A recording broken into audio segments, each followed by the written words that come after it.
आप सबों को जय मसीह की। हालेलुया। होसाना जो प्रभु के नाम से आता है। हालेलुया। किसी को मुड़कर कहें होसाना। जी, मुंह भी खोलना होता है साथ में। फिर से कहें होसाना। किसी की तरफ देखकर कहें होसाना। होसाना। सही बस। प्रभु का धन्यवाद हो। हम होसाना कह सकते हैं क्योंकि प्रभु ने हमें बचा लिया है। हालेलुया। और मैं आशा करता हूँ आपने आराधना में प्रभु की उपस्थिति का भरपूर आनंद उठाया है। और एक बार स्तुति गान की जो टीम है उनके लिए जोरदार तालियां बजाएं। प्रभु उनको बड़ी आशीष दे। बड़े सारे लोग हम नहीं रह गए, पर फिर भी जैसा भी है हमने एक प्रण ले रखा है, प्रभु कोई नहीं है तो मैं हूँ आपकी सेवा के लिए। प्रभु मैं हूँ आपकी आराधना स्तुति करने के लिए। आमीन। और केवल वही व्यक्ति जो परमेश्वर के साथ प्रेम में है इस बात को समझ सकता है कि उसकी उपस्थिति में आना कितना महत्वपूर्ण है। केवल वही। ईसाई नहीं समझ सकते। ईसाई कभी आते हैं कभी नहीं आते। ईसाइयों के लिए प्रभु प्राथमिकता नहीं हो सकती क्योंकि वो धर्म का पीछा करते हैं। पर वो जो लोग जो प्रभु से प्रेम करते हैं, जो उसके शिष्य हैं, जो उससे प्रेम करते हैं, उनको महत्व समझ में आता है। क्यों हम उसकी आराधना के लिए एकत्रित होते हैं, क्यों हम गवाहियां देते हैं, क्यों हम ताली बजाकर उसके नाम को ऊंचा करते हैं, क्यों हम स्तुति गाते हैं, क्यों हम उसके नाम का प्रचार करते हैं, क्योंकि उसने हमें बचा लिया है। होसाना। हालेलुया। और आज मैं हमारी जो प्रकाशित वाक्य के प्रचार हैं उस पर रोक लगा रहा हूं, जो कि इस हफ्ते के बाद फिर से मैं शुरू करूंगा। और हम सब जानते हैं पूरे संसार में जो सप्ताह रहता है इसको पैशन वीक के नाम से जाना जाता है। आमीन। क्योंकि इसमें यीशु मसीह ने जो कष्ट उठाए थे उसकी वो चरम सीमा तक पहुंच जाते हैं। और आज के दिन वो यरूशलेम प्रवेश करते हैं जिसको विजयी प्रवेश भी कहा जाता है। और आज के दिन को बड़े सारे लोग खजूरी रविवार के दिन में मनाते हैं और बड़े सारे लोग इसको हसाना रविवार भी बोलते हैं। होसाना रविवार। हालेलुया। और आज हम इसी की महत्वता को समझने जा रहे हैं। कितने लोग मेरे साथ हैं? आमीन। आइए शीघ्रता से हम खुदा के कलाम की ओर चलें। और आज के दिन यीशु यरूशलेम प्रवेश करते हैं। वो मंदिर में जाते हैं, यरूशलेम पर रोते भी हैं, मंदिर को साफ भी करते हैं। और कुछ इतिहासकार कहते हैं कि ये 2 बार हुआ था, कोई कहता है ये 1 बार हुआ था, मंदिर को साफ करना। और उसके बाद आगे बढ़कर जो है आपको वो अंजीर के पेड़ का दृष्टांत भी मिल जाएगा जो यीशु मसीह ने जिसको कुछ शब्द कहे थे और उसके बाद वो सूख गया था। और वो सारी चीज़ें, चेलों का पाँव का धोया जाना प्रभु यीशु मसीह के द्वारा, वो आखिरी भोज जो उन्होंने एक साथ किया, जो बाद में हमारे लिए प्रभु भोज बना, क्रूसित होना प्रभु का, और उसके बाद मुर्दों में से सदा के लिए जी उठना। तो ये पूरा सप्ताह हम इन्हीं घटनाओं पर मनन करने जा रहे हैं। प्रभु हमारे साथ हो। और आज जो हसाना रविवार के ऊपर जिस बाइबल अंश को मैंने लिया है वो आप मरकुस में पाएंगे।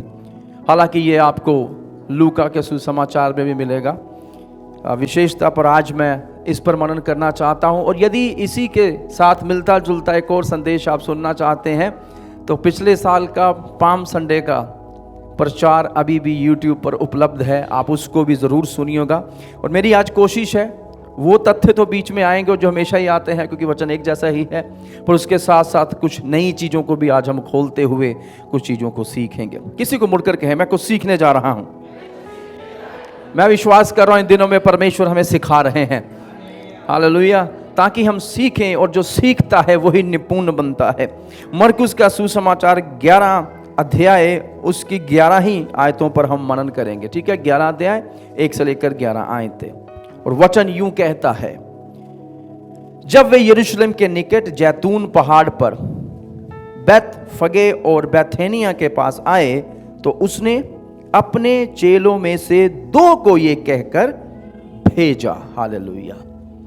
और प्रभु हमेशा ही अपने चेलों को 2-2 कर भेजते थे, कई कारण हैं उसके। पर यहां पर जब चेलों को भेजा गया, चेलों के नाम नहीं हैं, पर चेलों को प्रभु के द्वारा भेजा गया कुछ काम करने के लिए, विद एन असाइनमेंट।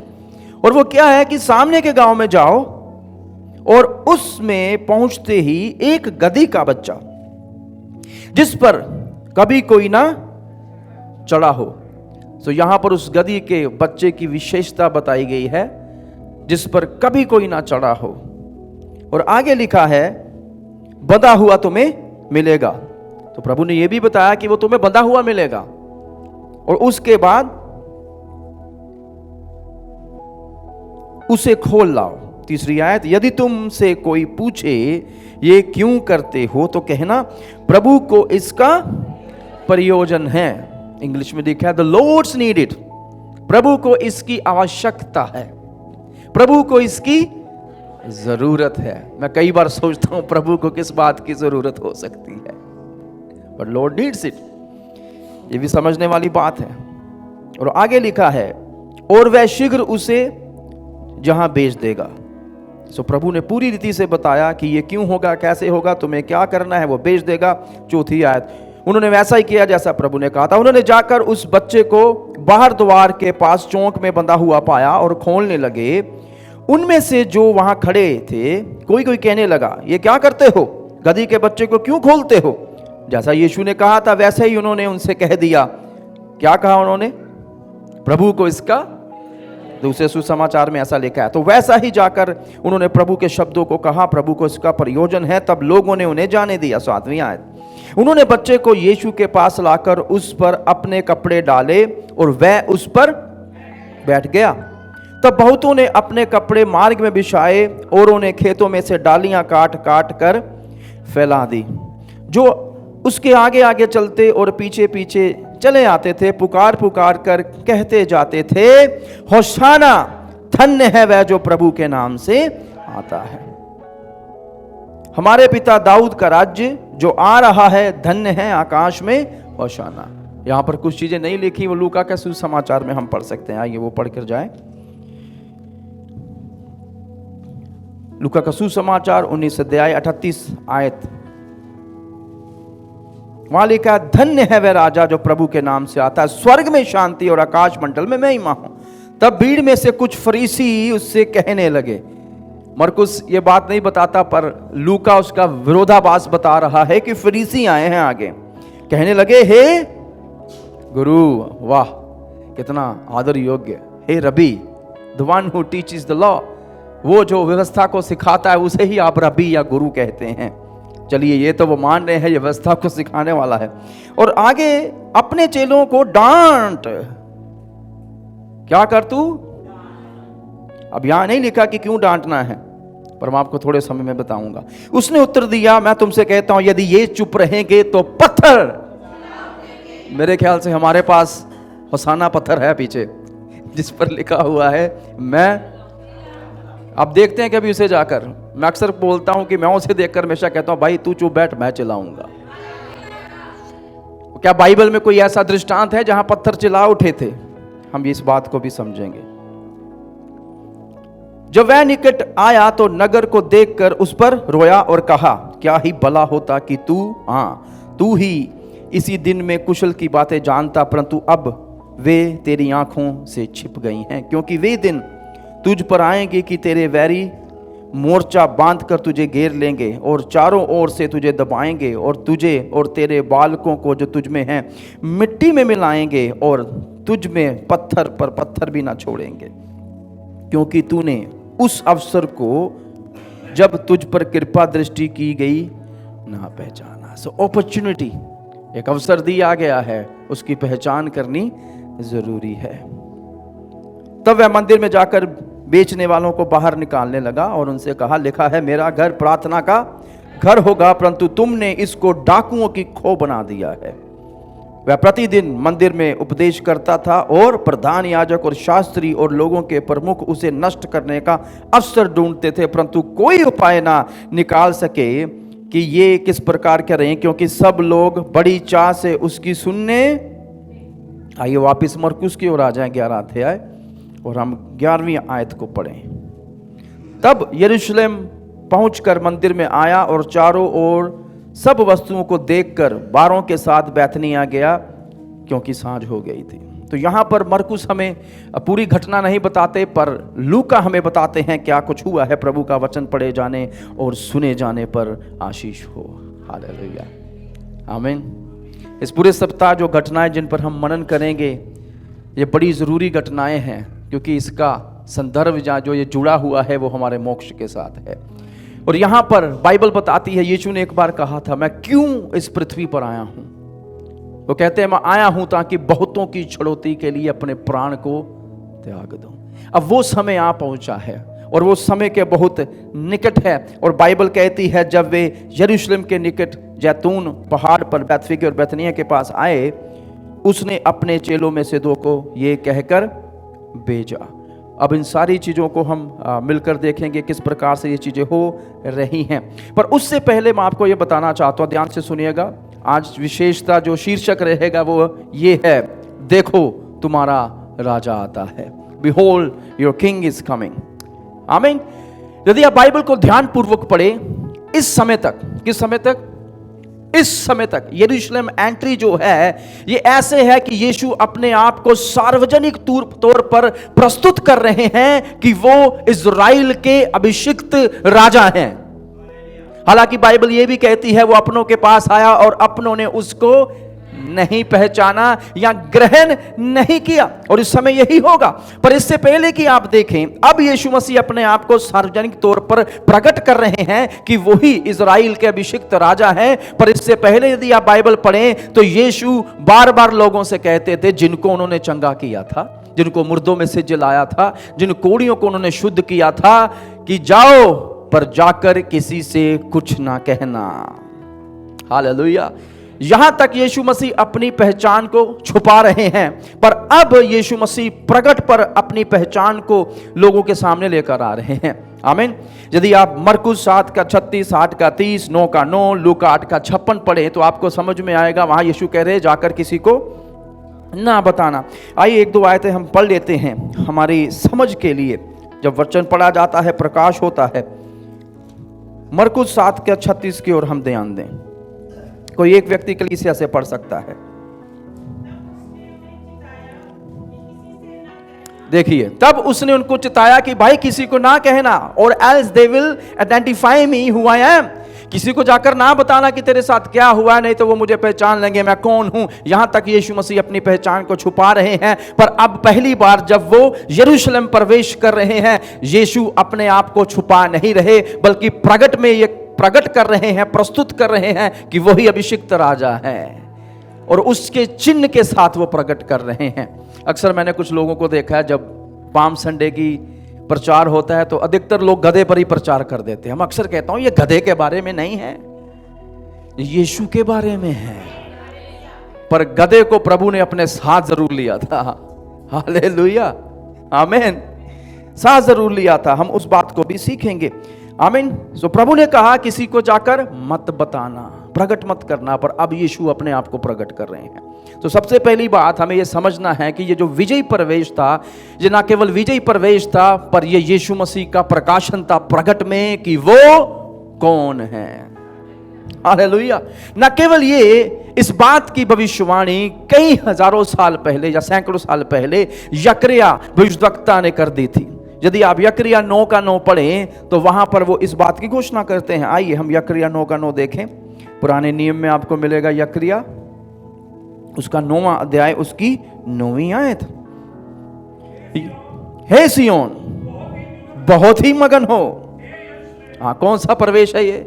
यरूशलेम में प्रवेश कर रहे हैं। हे यरूशलेम जय जयकार कर, होसाना जो प्रभु के नाम से आता है। आगे, क्योंकि तेरा राजा तेरे पास, फ्यूचरिस्टिक टेंस, आएगा पर अब आ पहुंचा है। आगे,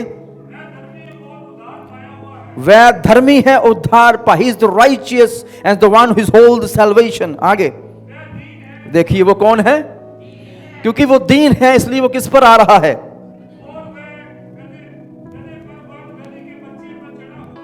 प्रभु का वचन पढ़े जाने सुने जाने पर आशीष हो। क्योंकि वो दीन है, वो राइचियस है, वो धर्मी है, क्योंकि यीशु में कोई पाप नहीं था, वो निष्पाप था, पवित्र था, इसलिए वो दूसरों को पवित्र बनाने में सक्षम है। हालेलुया। बाइबल ये भी कहती है वो कौन है? वो दीन भी है। Praise the Lord. क्या है वो?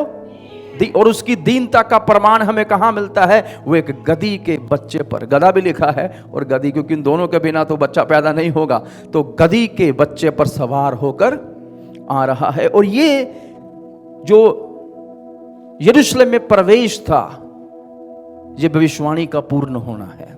और इससे हमें यह भी मालूम होता है कि बाइबल में लिखी हुई भविष्यवाणियां सत्य हैं। बाइबल में मनगढ़ंत बातें नहीं लिखी गई। और अब तक जो विद्वान ये बताते हैं, बाइबल की 80 से ज्यादा भविष्यवाणियां पूर्ण हो चुकी हैं। हालेलुया। इसका अर्थ ये है, यदि 80 पूरी हुई हैं तो जो बाकी बची हैं वो भी पूर्ण होगी। यदि यीशु पहले आया था, यीशु अब फिर से आएगा, राजा आने वाला है। Hallelujah. I am waiting for my king. मैं अपने राजा का इंतजार कर रहा हूं। हालेलुया। और इस अध्याय में से इन सत्यों को सीखते हुए हम जाएंगे। और सबसे पहला सत्य जो हमें इसमें से मिलता है वो है राजा का व्यक्तित्व, the personality of Jesus Christ. Hallelujah. तो हमें क्या मालूम होता है? इस बात को ध्यान से देखिए, यहां पर हमें क्या मालूम होता है। आमीन। और यहां पर सुबह सुबह यीशु मसीह जो है वो तैयारी कर रहे हैं। अब तैयारी किसकी हो रही है? चेले यीशु के साथ यरूशलेम जा रहे हैं, क्या मनाने के लिए? फसह का पर्व मनाने के लिए जा रहे हैं। खुदावन आपको आशीष दे। किसने कहा फसह का पर्व? प्रभु आपको आशीष दे। आमीन। फसह का पर्व मनाने, कितनों को याद है फसह का पर्व कहां से शुरू हुआ था? कोई बताएगा? जल्दी से बताइए।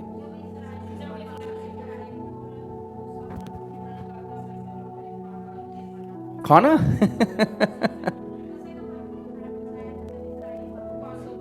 पास ओवर, कुछ कुछ याद है आपको, है ना?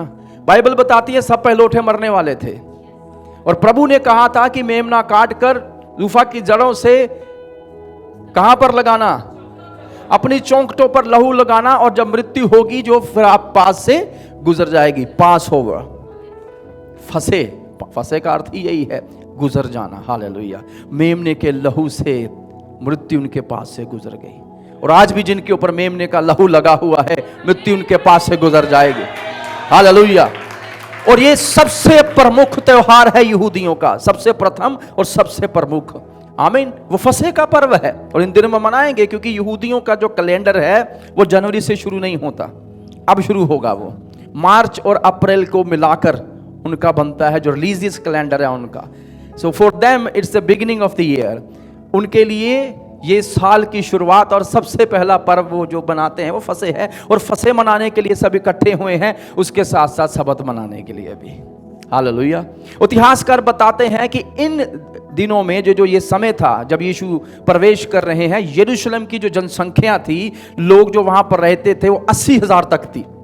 पर जब फसह का पर्व आता था, जब त्योहारों का समय होता था, ये संख्या, क्योंकि अलग अलग देशों स्थानों से लोग यरूशलेम में एकत्रित हो जाते थे, क्योंकि एक तीर्थ स्थल बन चुका था यहूदियों के लिए, लगभग 20 लाख से 30 लाख।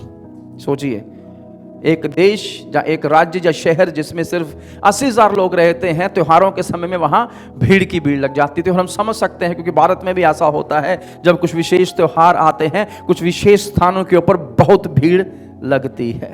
हालेलुया। ये इस समय को इस तरह से मैं चाहता हूं आप सोचिए। और यीशु मसीह जो हैं वो क्या कर रहे हैं? तैयारियां कर रहे हैं यरूशलेम जाने के लिए।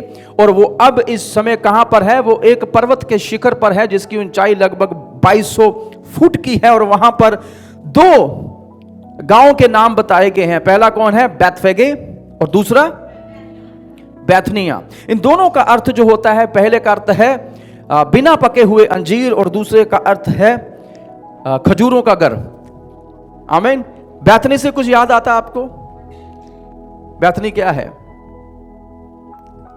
यीशु मसीह बैथनी आकर बहुत रुका करते थे, क्योंकि यीशु के कुछ मित्र वहां पर रहते थे, मरियम, मार्था, लाजरस। हालेलुया। अब आपको याद आया। आमीन। तो ये एक प्रमुख गांव थे जहां पर यीशु ने बड़ी सेवकाई करी थी। यीशु ने मुर्दों को जलाया था, यीशु ने लोगों को चंगा किया था, अंधों को आंखें दी थी, और पीछे से ये करते हुए आ रहे हैं। और इसलिए अब जब यीशु मसीह यरूशलेम की ओर जा रहे हैं, तो लोगों को लग रहा है शायद यीशु मसीह जो मसीह हैं, वो रोमी साम्राज्य को खत्म कर कर जा उसको पलट कर दाऊद के राज्य का सिंहासन यहां लगाएंगे। जब दाऊद का सिंहासन लगाएंगे और स्वयं उस पर बैठेंगे। और इसलिए एक बड़ी भीड़ यीशु का पीछा कर रही है, क्योंकि बैथनी में ही यीशु मसीह ने लाजर को मुर्दों में से जलाया था। सोचिए उस मुर्दे के बारे में, यहूदी कहते हैं 3 दिन तक एक बंदा जिंदा हो सकता है, आमीन। पर चौथे दिन जाकर यीशु मसीह कहते हैं पत्थर हटाओ और लाजर को पुकारते हैं, और हम सब जानते हैं लाजर मुर्दों में से जी उठा था। एक ऐसी महिमा जलाल उन्होंने खुदावन का देखा था,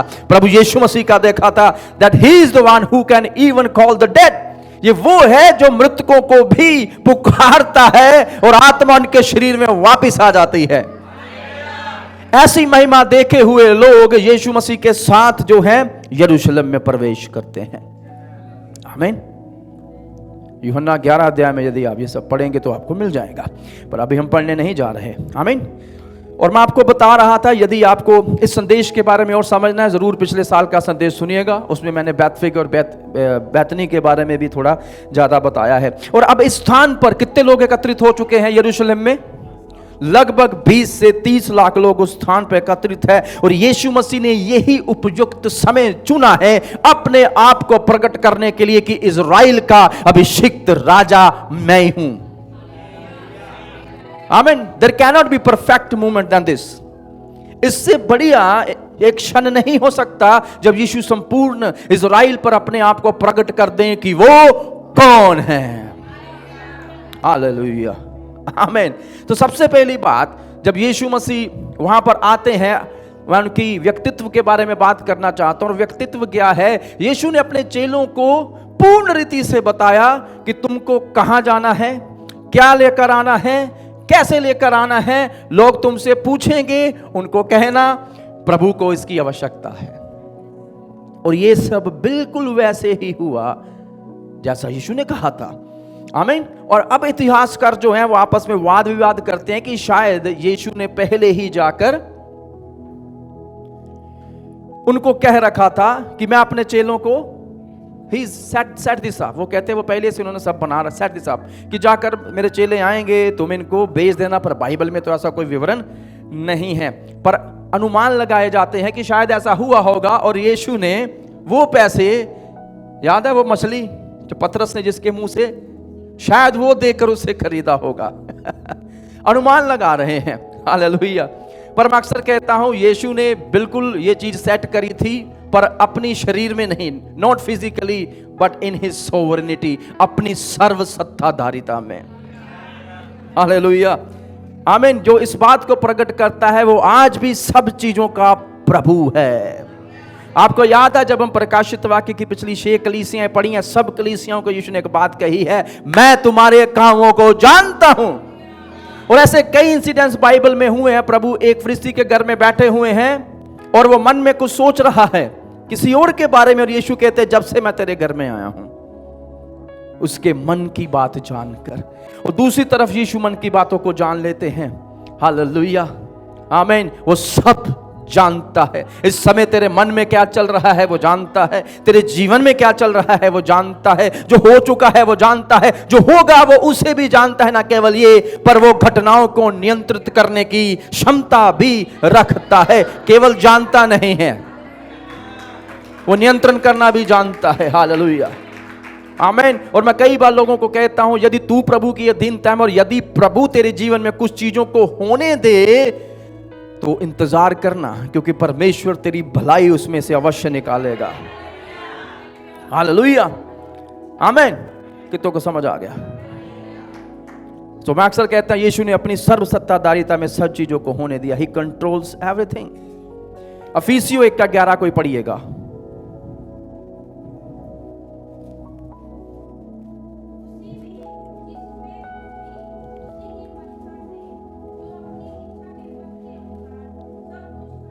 जो अपनी इच्छा के मत के अनुसार सब कुछ, हालेलुया, वो अपनी इच्छा के मत के अनुसार सब कुछ करने की क्षमता रखता है।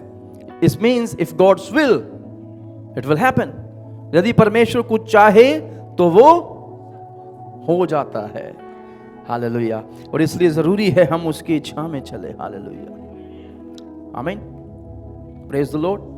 तो ये किस बात को प्रकट करते हैं? यीशु मसीह सर्वसत्ताधारी प्रभु हैं जो सब जानते हैं। He is all knowing God, his personality, hallelujah, वो सब जानने वाला प्रभु है, प्रेज गॉड।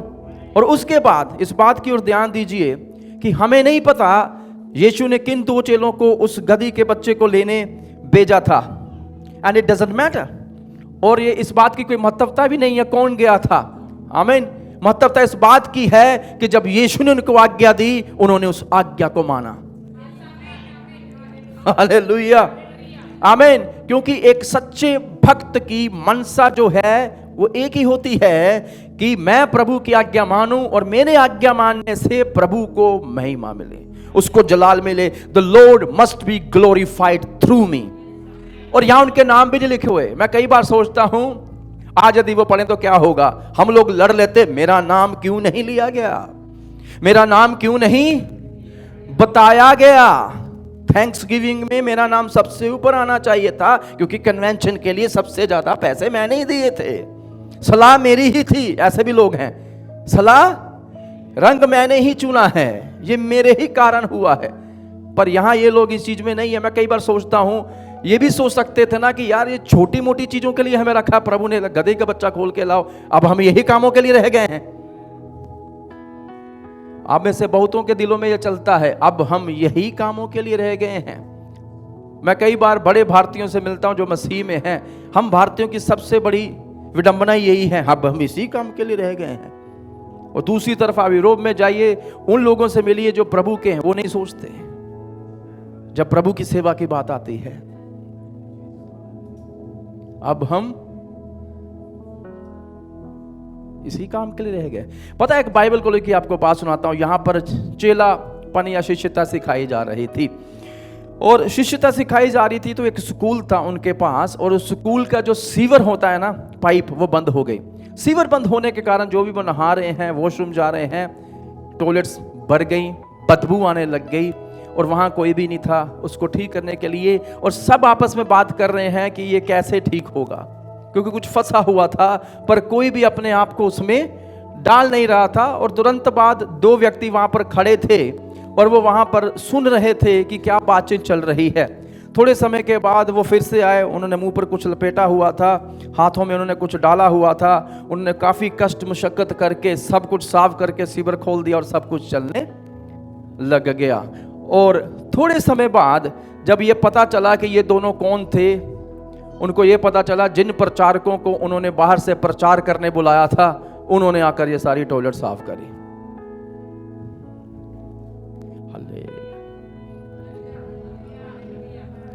जब प्रभु की सेवकाई की बात है, कोई काम छोटा बड़ा नहीं है, पर हम इस काम में क्यों? समझ रहे हैं इस बात को?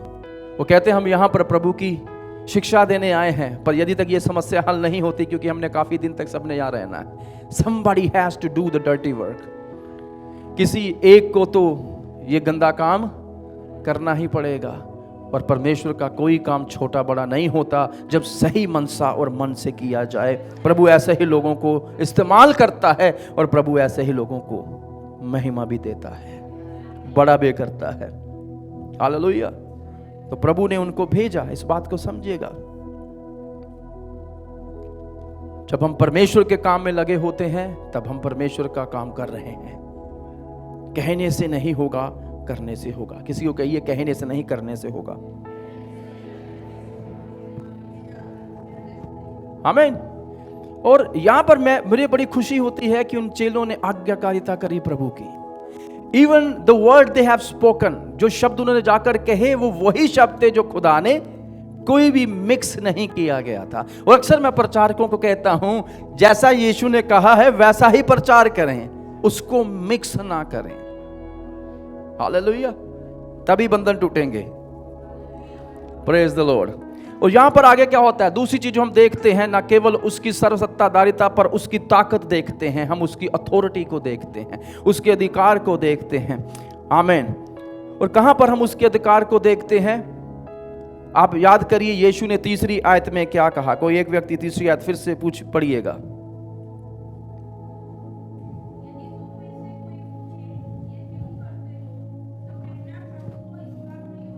हाँ, यदि कोई पूछे ये क्यों करते, तो क्या कहना?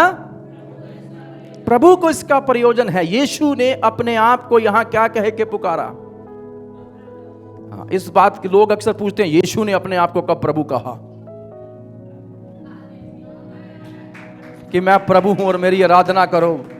प्रभु की तो आराधना ही की जाती है, गाय से तो दूध ही मिलेगा। नहीं जी, गोबर भी मिलता है। Praise God. जो चीज जिस चीज के लिए बनी है उसी चीज के लिए इस्तेमाल होगी और प्रभु को आराधना किया जाता है, परमेश्वर की आराधना की जाती है। और यहां पर यीशु अपने आप को क्या कह के पुकारते हैं? प्रभु कह के पुकारते हैं।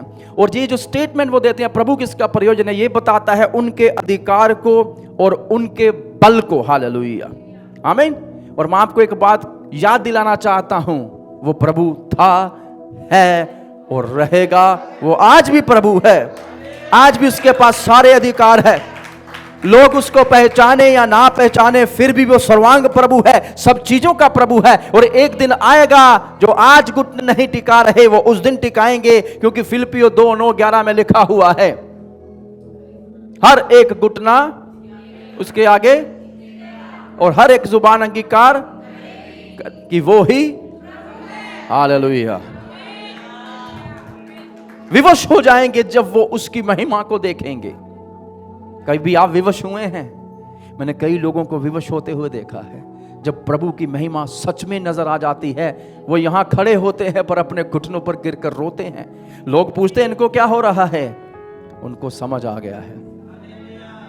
हम में से बहुत सारे लोग, मैंने ठीक बात है, हम ज्ञानवान बन जाते हैं, बड़े हो जाते हैं और हम ऐसे खड़े हो जाते हैं, I am pastor, I am reverend, I am bishop, I am pope, whatever you are. पर हमें एक बात सीखने की आवश्यकता है उन पुरनियों से भी, जो प्रकाशित वाक्य में हैं, अपने मुकुटों को उतार कर यीशु के चरणों में लिखकर नक मस्तक हो जाते हैं। हालेलुया, आमीन। यही हमें करने की आवश्यकता है। When you know and you understand he is the Lord, जब आप जानते हैं और समझ जाते हैं और आपको बोध होता है, देख लेते हैं वो प्रभु है, उसके जलाल में कई बार हम टूट जाते हैं ये देखकर। यशायाह भी टूट गया, यूहन्ना भी टूट गया, जितने लोग उसकी उपस्थिति में आए वो टूटे, क्योंकि उन्होंने पाया वो कितना महान है। पतरस को जब समझ में आया, कहता प्रभु मुझसे दूर हो जा, मैं एक पापी मनुष्य हूं। हालेलुया। और फिर भी प्रभु पापियों से प्रेम करता और उनको अवसर देता है कि वो भी मोक्ष को प्राप्त कर ले। हालेलुया। तो एक समय आएगा जो आज नहीं मान रहे उस दिन मानेंगे, और मानना पड़ेगा कि यीशु ही प्रभु है। कोई और अवसर उनके पास रह नहीं जाएगा, क्योंकि उस दिन वो यीशु को उसके जलाल में देखेंगे। हालेलुया, हालेलुया, आमीन। और याद रखिएगा कि इन स्थानों में यीशु मसीह एक सेलिब्रिटी की तरह हैं। लोग उनको मनाते थे, आनंद करते थे, जहां जहां से वो गुजरते थे बड़ी बड़ी भीड़ यीशु के पीछे हो लेती थी। और अब एक ऐसी भीड़ यीशु के पीछे भी हो रही है। आमीन। और जब यीशु ने कहा उनको कहना जाकर प्रभु को उसका प्रयोजन है, सब तैयार थे, भाई ले जाओ। हालेलुया, आमीन। सो उन्होंने उसी समय उसको दे दिया। और आइए हम इसकी ओर भी ध्यान दें। तीसरी आयत जो है, the Lord has need them. और मैं इसको अक्सर एक बड़ी महत्वपूर्ण स्टेटमेंट मानता हूं। ये जो कहा गया है, जो पंक्ति, प्रभु को इसकी आवश्यकता है। थोड़ी देर मेरे साथ सोचिएगा। When did God ever need anything? परमेश्वर को कब किसी चीज की आवश्यकता पड़ी? वो तो संपूर्ण है। मैं अक्सर लोगों से कहता हूं कि हम आमीन भी ना कहे तो भी वो आमीन है, हम हां भी ना कहे तब भी वो करता है। जब उसने सृष्टि रची थी किसी ने आमीन नहीं कहा, बाइबल कहती उसने कहा और हो गया, क्योंकि वो पूर्ण नहीं, वो संपूर्ण है। आदि नहीं अनादि है, अंत नहीं अनंत है। Is the God for everlasting to everlasting. युगों युगों तक वही प्रभु है, कलाम कहता है। तो मैं यही पूछ रहा हूं, उसको कब किसी चीज की आवश्यकता पड़ी? पर दिस इज द पैराडॉक्स, आमीन। जिस प्रभु को किसी चीज की आवश्यकता नहीं पड़ी, बाइबल कहती है वो अमीर था पर वो हमारे लिए गरीब बना। दूसरा कुरिन्थियों 8:9 में इस बात को पौलुस लिखते हुए उसकी विशेषता को बताते हैं, हैविंग एवरीथिंग, कि सब कुछ उसके पास था, सब चीजों का प्रभु वो है, फिर भी वो हमारे लिए तुच्छ बन गया, गरीब बन गया। कोई पढ़ सकता है आप में से? हाँ, वो कहता तुम जानते हो उसका अनुग्रह, वो धनी होकर भी तुम्हारे लिए, वो मेरे लिए कंगाल बना है। आमीन। धनी होकर भी वो मेरे लिए, आमीन। This is the significance of good Friday. हम जो मनाएंगे अभी आने वाले दिनों में, वो दिन जिसको हम गुड फ्राइडे के दिन नाम से जानते हैं, वो अमीर था, मेरे लिए गरीब बना ताकि मैं उसमें अमीर बन जाऊं। आमीन। Whatever we have received in him। जो कुछ भी हमने प्राप्त किया है, ग्रहण किया है आज, वो हमने मसीह में प्राप्त किया है। किसी चर्च में प्राप्त नहीं किया, किसी डिनोमिनेशन से या किसी मैन ऑफ गॉड से प्राप्त नहीं किया है, हमने परमेश्वर से प्राप्त किया है, मसीह में प्राप्त किया है। हालांकि कलीसिया संस्थाओं और प्रभु के दासों का बहुत महत्व है, पर सर्वोपरि यीशु मसीह है। आमीन। जब यीशु की बात की जाए, थोड़ा जोश से आमीन हालेलुया होना चाहिए। Are you not excited about your Jesus? यदि आप और मैं अपने प्रभु यीशु मसीह के बारे में प्रोत्साहित उत्साहित नहीं हैं, तो हम दूसरों को कैसे कर लेंगे? क्योंकि आप बुझे हुए हैं, इसलिए आपके पास कोई प्रकाश पाने आता ही नहीं है। क्योंकि आप हमेशा कहते हैं कुछ नहीं हो सकता, कुछ बोला इनसे नहीं, प्रभु इनके प्रभु से नहीं हो रहा, तो हमारे लिए क्या करेंगे? विश्वास कहता है सब कुछ हो सकता है। हालेलुया। आमीन। सब कुछ उसका था, फिर भी उसने सब कुछ त्याग दिया। सारे तारे उसी ने रचे थे, पर वो जब पृथ्वी पर था तो सिर ढांकने के लिए उसके पास जगह नहीं थी। सब कुछ उसी ने बनाया था। हालेलुया। पानी के बड़े बड़े समुद्र उसी के द्वारा रचे गए, पर फिर भी वो क्रूसित होते हुए कहता है मैं प्यासा हूं, और पानी नहीं था उसके पास पीने के लिए। उसने सारे वृक्षों की, पेड़ों की रचना करी है, पर एक समय उसको उस पुराने दरख्त के ऊपर क्रूसित किया गया। That old rugged tree where he was crucified for us। उसने सब चट्टानों को बनाया है, लेकिन जब उसकी देह को रखा जाना था, वो भी किसी और की थी, जिस गुफा में उसको रखा गया। हालेलुया। वो जो बादलों पर सवार रहता है, बाइबल कहती है, भजन संहिता 104 का 3 में लिखा है, He used the cloud as his chariots। बादल उसके रथ हैं। आज वो एक विनम्र छोटे से गधी के बच्चे पर बैठ के यरूशलेम में आ रहा है। This is the paradox of his life. उसके जीवन की विडंबना यही थी, वो अमीर था, पर वो मेरे लिए गरीब बना, ताकि हम उसमें उसकी धन्यता का आनंद उठा सके। शानदार बाबा शका। Do you know this is the real richness when you enjoy the presence of God more than anything। यही अमीरी है जब प्रभु की उपस्थिति में बैठकर आपको ये अनुभूति होती है, बोध होता है कि असली संतुष्टि यही है। और मैं आपसे कहना चाहता हूं, संसार को इस संतुष्टि को आपसे चुराने ना दें, संसार को इस शांति को आपसे चुराने ना दें। हालेलुया। ये वो है जिसके लिए शायद अमीर करोड़ों दे दे, पर प्रभु ने हमें सेंत में दिया, और उनको भी देता है जो उसके पास विनम्र मन से आते हैं। हालेलुया। वो गरीब बना ताकि मैं उसकी अमीरी का आनंद उठा सकूं, और उसके कारण आज स्वर्ग मेरी सुनता है।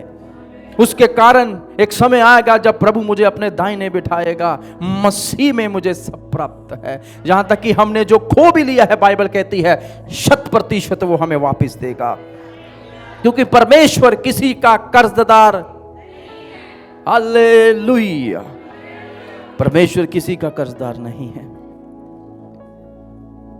हालेलुया।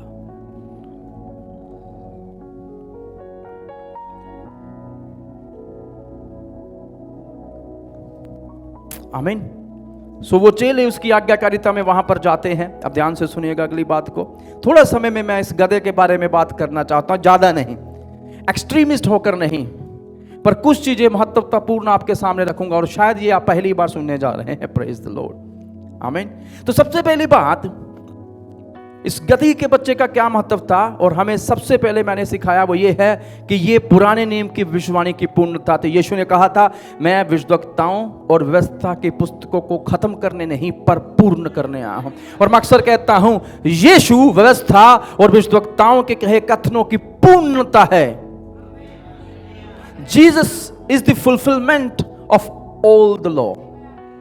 यीशु संपूर्ण व्यवस्था की पूर्णता है। इसलिए जब हम यीशु में हैं, हमारे लिए व्यवस्था पूर्ण हो चुकी है। हालेलुया, आमीन। उन्होंने जाकर क्या कहा, वो उस गांव में गए और उन्होंने वैसा ही पाया जैसे प्रभु ने कहा था। सोचिए उनके बारे में भी, और यदि वो आज्ञा ना मानते तो उनको ये प्रकाशन ना मिलता। ये चीज केवल उन्होंने अनुभव करी और आपस में बात करी होगी कि वैसा ही है जैसा प्रभु ने कहा था। सी द जॉय, आमीन। आपके लिए चमत्कार नहीं होगा, उनके लिए बहुत बड़ा चमत्कार था। जैसा यीशु ने कहा वैसा ही पाया। भाई पानी इसकी सुनते हैं, पानी ऊपर चलकर आ जाता है, मुर्दों को ये बाहर निकाल देता है, अंधों को ये आंखें देता है, लंगड़ों को ये चलाता है, कोड़ियों को ये छूता है। जैसा कहता है वैसा होता भी है। Which kind of Lord is this? मैं तो उनके बारे में सोच रहा हूं। मैं और भाई केतन वहां होते, हम तो खुशी में वैसा ही है यार।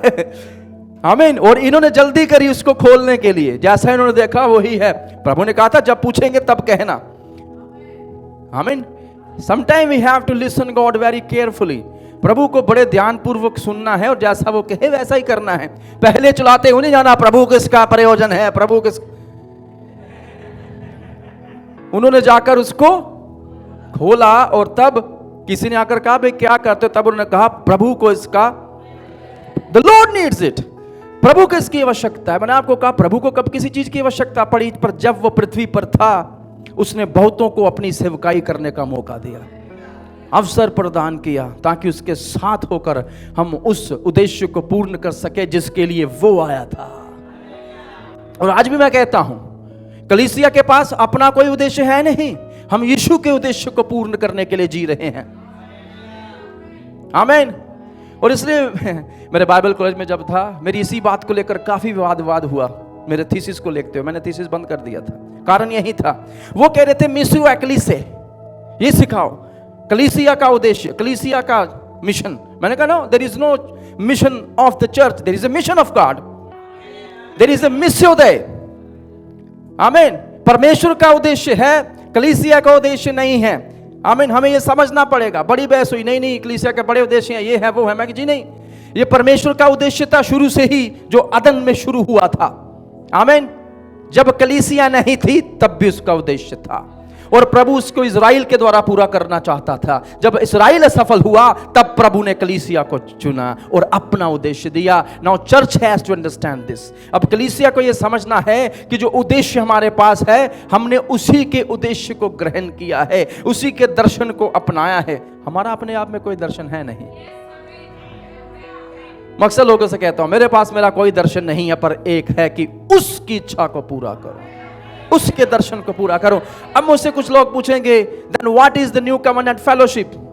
आप ध्यान से इस नाम को सोचिए। The new covenant, what is the new covenant? Is the blood of Jesus. यीशु के रक्त से धुले हुओं की संगति।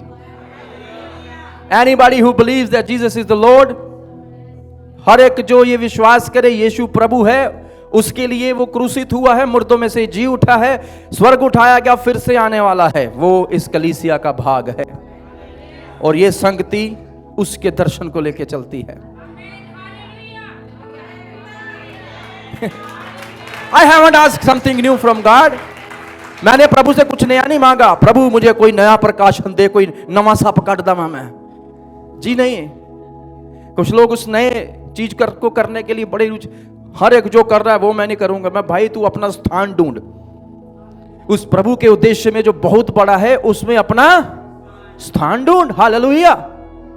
तुझे कुछ नया शुरू करने की आवश्यकता नहीं है जो प्रभु पहले से ही शुरू नहीं करके गया। It is already started. जाओ मेरे गवाह बनो, just be the witness.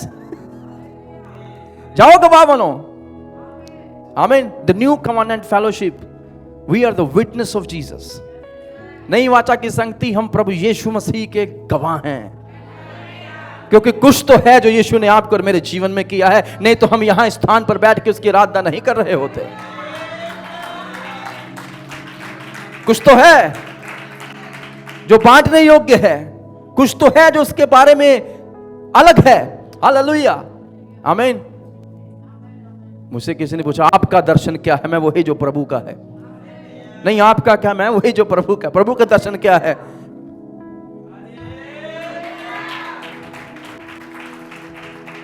This is the revealed will of God. ये प्रभु की प्रकाशित की गई इच्छा है। आमीन। और जितनी प्रकाशित की गई है मेरे लिए काफी है एक सुदृढ़ विश्वासी जीवन जीने के लिए। सो प्रभु को इसका क्या है? मैं आपसे पूछना चाहता हूं, आप में से कितने लोग यदि प्रभु कहे मुझे इसका प्रयोजन है, आप अपनी वस्तु को दे देंगे? अब आती है व्यक्तिगत बात, और यही सबसे कठिन है। हालेलुया हालेलुया कहिए, साढ़े लागदे नहीं रुपये। बिल्कुल, लोग गीत गा लेते हैं, गवाहियां दे लेते हैं, पर जब आती है बात देने की, कुछ लोग दशमांश देने में विश्वासी योग्य नहीं है। अब लोग कहेंगे फिर से दशमांश पर घूम कर आ जाता है। जी हां, क्योंकि यही एक चीज है जो प्रभु ने कही थी, यही एक चीज है जिसके साथ प्रभु ने अपने आप की तुलना करी थी। है कुछ और? प्रभु कहता है या मेरी सेवा करोगे या इसकी। और विडंबना यही है, क्योंकि हम गरीब हैं, मिडिल क्लास हैं, बड़ी सारी चीजें हैं, अमीर भी हैं कुछ लोग, पर क्या यदि प्रभु को उसका प्रयोजन है तो हम देंगे? और यदि किसी को डिबेट करना है, द्वार खुले हैं, most welcome. I love to debate this. यदि इससे आपका कुछ उद्धार हो जाए। कुछ लोग कहते हैं अब नए नियम में नहीं है ये सिद्धांत। मैंने कहा जी हां, देने का तो है सिद्धांत, आप तो दे भी नहीं रहे, क्योंकि जो लोग टाइथ नहीं निकालते वो कुछ भी नहीं देते। और सब इच्छा क्या है मैं बताता हूं, छुट्टे हैं। प्रभु भी यही सोचता तो। हम प्रभु से आशीषें मांग रहे, प्रभु मुझे करोड़पति बना दे, अरबपति बना दे। किसके लिए? सुलेमान ने प्रभु से बुद्धि मांगी, कहता प्रभु मुझे बुद्धि दे। प्रभु ने उसको सब कुछ दे दिया, क्योंकि जब इतना धन आएगा, बुद्धि नहीं है तो फिर कंगाल ही रहोगे। असली कंगाल वो है जिसके पास बुद्धि नहीं है। पैसे तो बुरे लोगों के पास भी बहुत हो सकते हैं, और बुद्धिमान वो है जो यहोवा का भय मानता है, बाइबल कहती है। हालेलुया। प्रभु को इसका, अब आपको क्या लगता है? कुछ लोगों को लगता है गधी का बच्चा देना कौन सी बड़ी बात है ना? आपको वो तुच्छता लगता है, गधी का बच्चा, इसमें कौन सी बड़ी बात है? हमारे पास बहुत सारे गधे गधियां थे, एक पैदा हो गया, हमने दे दी। अब मैं आपको राज की बात बताता हूं, व्हाई इट वाज कॉस्टली। ये इतना महंगा क्यों था गधी के बच्चे को देना? सबसे पहली बात, इस पर कभी कोई नहीं बैठा, और ऐसी गधी की बच्चियां केवल राजाओं को दी जाती थी राइड करने के लिए। और पैलेस्टाइन में जो पुरातन समय में आप जाएं तो राजा को यह प्रस्तुत की जाती थी, और यह राज की निशानी भी थी। आमीन। पर इसके कुछ और सिद्धांत भी हैं। बाइबल कहती है जितने भी पहलौठे हैं वो किसके हैं? आपने नहीं बोलना, आपने, मुझे पता है बहुत कठिन हो जाता है। जितने भी पहलौठे हैं, चाहे वो पहली उपज है, पहली कमाई है, कुछ भी है, वो किसका है? लोग कहते हैं ये सिद्धांत निकाल दो, बस जिस दिन ये सिद्धांत निकला हम प्राथमिकता देना ही भूल जाएंगे प्रभु को। और ये हुआ है बहुत बार। सब पहलौठे प्रभु के हैं। पर क्या आपको पता है व्यवस्था के अनुसार जो गधा है वो अशुद्ध जानवर है, और यदि किसी ने अपने गधे को रखना है अपने घर, जो पहलौठा है, याद पहलौठे की बात कर रहा हूं, यदि किसी ने अपने पहलौठे को रखना है तो जरूरी है मेमने के रक्त से वो खरीदा जाए। ये बहुत सारे लोग पहली बार सुन रहे हैं आपको जी। द न्यू कवनेंट फेलोशिप में आने का यही फायदा है। अब लोग पूछ रहे हैं पादरी साहब कोई आयत, निर्गमन 13 अध्याय 13 आयत, कोई दूसरा व्यक्ति खोल लिए निर्गमन 34 का 20।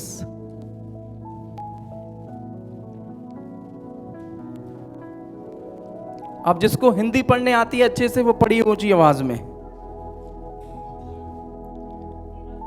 13 का 13 जी। हाँ, गधी, अरे धीरे धीरे पढ़ना भैया, फिर से पढ़ो, खड़े होके पढ़ो। प्रभु का वचन जब पढ़े खड़े होके पढ़े।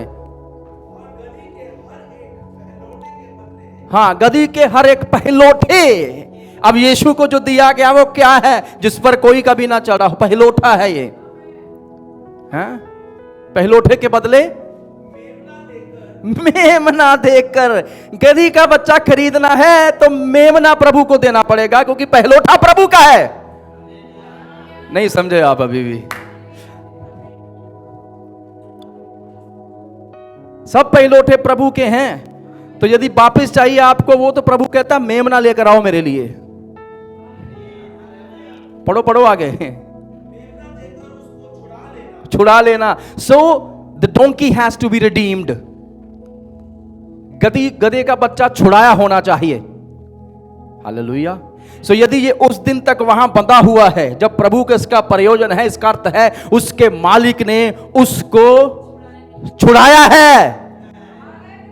He paid the price। उसने कीमत भरी है ताकि एक दिन मेरा गधी का बच्चा मेरे प्रभु के कुछ काम आ सके।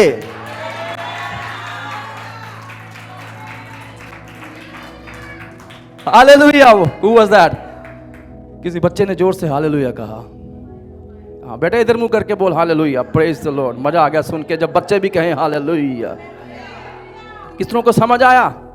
He has paid the price already। आमीन। क्योंकि पहलोठा हुआ है तो आपको कीमत भरनी है। वो व्यक्ति उस गधी के बच्चे के लिए कीमत भर चुका है। उसने व्यवस्था के आधार पर मेमना प्रभु को चढ़ा। मेमने सस्ते नहीं आया करते थे। मेमना केवल एक अमीर व्यक्ति चढ़ा सकता है। गरीबों के लिए तो मैदा, 2 कबूतर, याद आया किसी को? हालेलुया।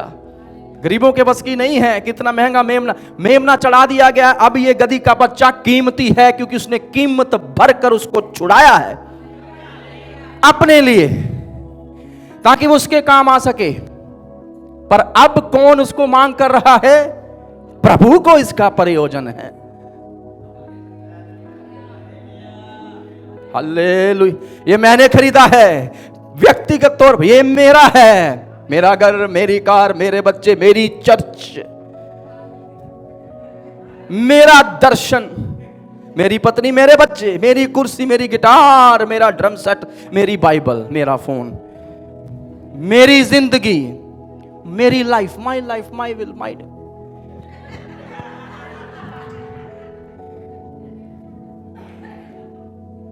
आ रहा कुछ समझ? It's my life. कई विश्वासी भी सुनते हैं।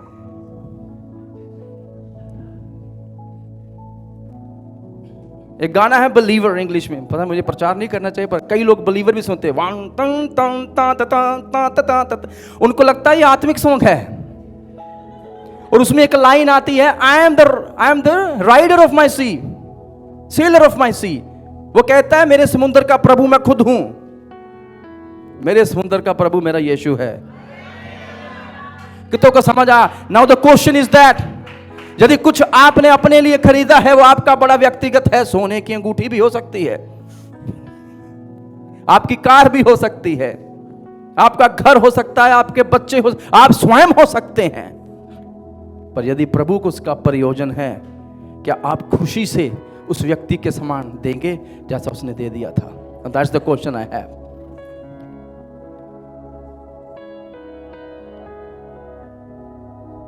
बिना कीमत भरे कोई आराधना नहीं हो सकती। बिना कीमत भरे कोई शिष्यता नहीं है। बिना कीमत भरे कोई आज्ञाकारिता नहीं हो सकती। बिना कीमत भरे हम उसको प्रसन्न नहीं कर सकते। यू हैव टू पे द प्राइस। निर्गमन 34:20।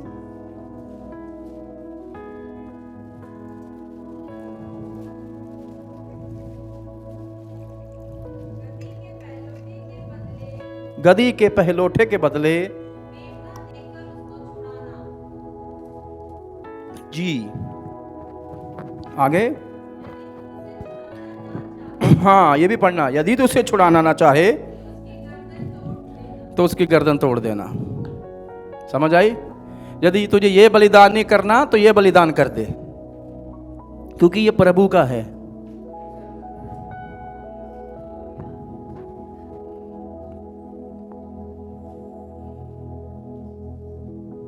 आगे भी पढ़िए, खत्म नहीं हुआ।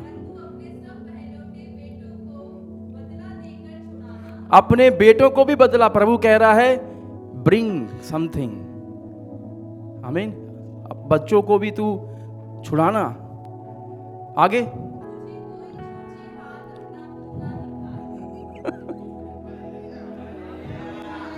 मुझे भी।